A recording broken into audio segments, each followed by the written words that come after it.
जोखू ने लौटा मुंह से लगाया तो पानी में सख्त बदबू आई।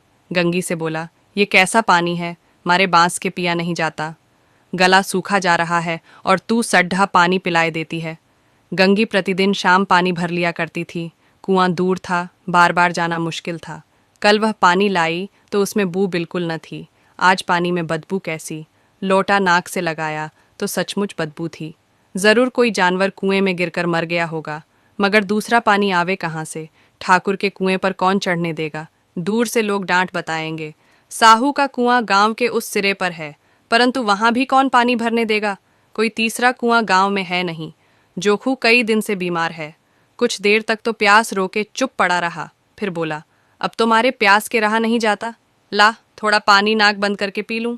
गंगी ने पानी न दिया। खराब पानी से बीमारी बढ़ जाएगी इतना जानती थी, परंतु यह न जानती थी कि पानी को उबाल देने से उसकी खराबी जाती रहती है। बोली, ये पानी कैसे पियोगे, न जाने कौन जानवर मरा है। कुएं से मैं दूसरा पानी लाए देती हूँ। जोखू ने आश्चर्य से उसकी ओर देखा। पानी कहाँ से लाएगी? ठाकुर और साहू के दो कुएं तो हैं, क्या एक लोटा पानी न भरने देंगे? हाथ पांव तुड़वा आएगी और कुछ न होगा। बैठ चुपके से। ब्रह्मदेवता आशीर्वाद देंगे, ठाकुर लाठी मारेंगे, साहू जी एक के 5 लेंगे। गरीबों का दर्द कौन समझता है। हम तो मर भी जाते हैं तो कोई द्वार पर झांकने नहीं आता। कंधा देना तो बड़ी बात है, ऐसे लोग कुएं से पानी भरने देंगे। इन शब्दों में कड़वा सत्य था। गंगी क्या जवाब देती, किंतु उसने वह बदबूदार पानी पीने को न दिया। रात के 9 बजे थे। थके मांदे मजदूर तो सो चुके थे। ठाकुर के दरवाजे पर 10-5 बेफिक्रे जमा थे। मैदानी बहादुरी का तो अब न जमाना रहा है, न मौका। कानूनी बहादुरी की बातें हो रही थीं। कितनी होशियारी से ठाकुर ने थानेदार को एक खास मुकदमे में रिश्वत दी और साफ निकल गए। कितनी अक्लमंदी से एक मार्के के मुकदमे की नकल ले आए। नाजिर और मोहतमिम सभी कहते थे, नकल नहीं मिल सकती। कोई 50 मांगता, कोई 100। यहाँ बेपैसे कौड़ी नकल उड़ा दी। काम करने ढंग चाहिए। इसी समय गंगी कुएं से पानी लेने पहुंची। कुप्पी की धुंधली रोशनी कुएं पर आ रही थी। गंगी जगत की आड़ में बैठी मौके का इंतजार करने लगी। इस कुएं का पानी सारा गांव पीता है। किसी के लिए रोका नहीं, सिर्फ ये बदनसीब नहीं भर सकते। गंगी का विद्रोही दिल रिवाजी पाबंदियों और मजबूरियों पर चोटें करने लगा। हम क्यों नीच हैं और ये लोग क्यों ऊंच हैं? इसलिए कि ये लोग गले में तागा डाल लेते हैं। यहाँ तो जितने हैं, एक से एक छुंटे हैं।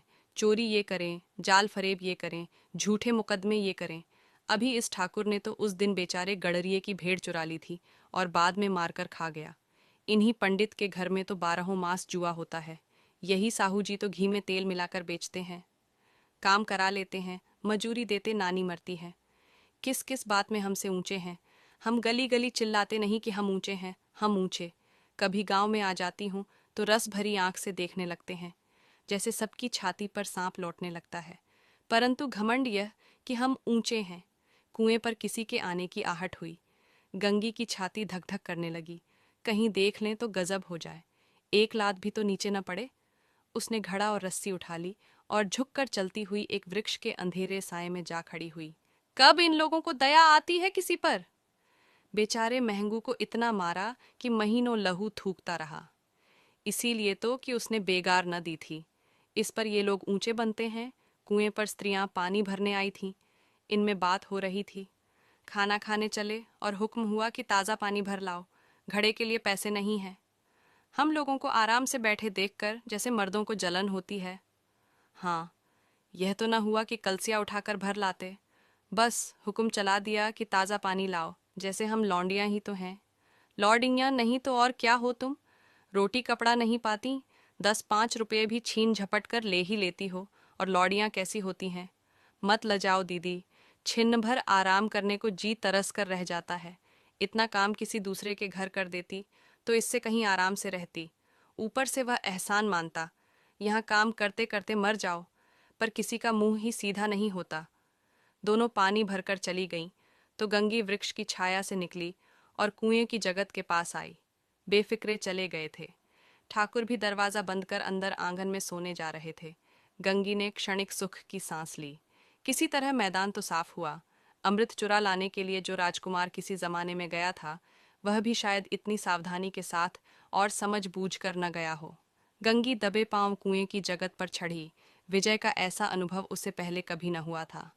उसने रस्सी का फंदा घड़े में डाला, दाएं बाएं चौकन्नी दृष्टि से देखा, जैसे कोई सिपाही रात को शत्रु के किले में सुराख कर रहा हो। अगर इस समय वह पकड़ ली गई तो फिर उसके लिए माफी या रियायत की रत्ती भर उम्मीद नहीं। अंत में देवताओं को याद करके उसने कलेजा मजबूत किया और घड़ा कुएं में डाल दिया। घड़े ने पानी में गोता लगाया, बहुत ही आहिस्ता, जरा भी आवाज न हुई। गंगी ने 2-4 हाथ जल्दी जल्दी मारे। घड़ा कुएं के मुंह तक आ पहुंचा।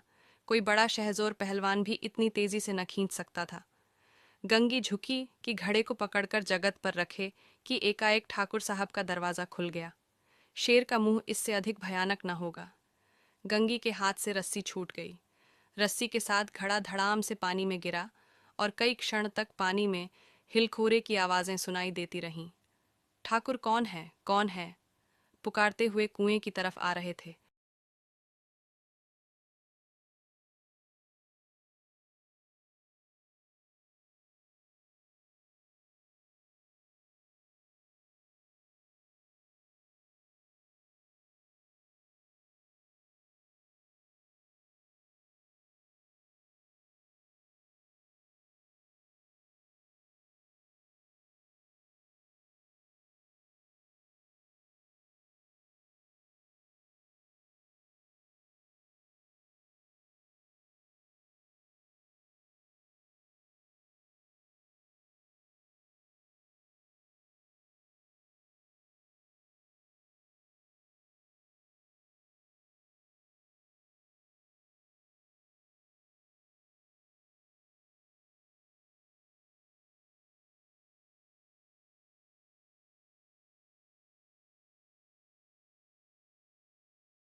ठाकुर कौन है, कौन है, पुकारते हुए कुएं की तरफ आ रहे थे और गंगी जगत से कूदकर भागी जा रही थी।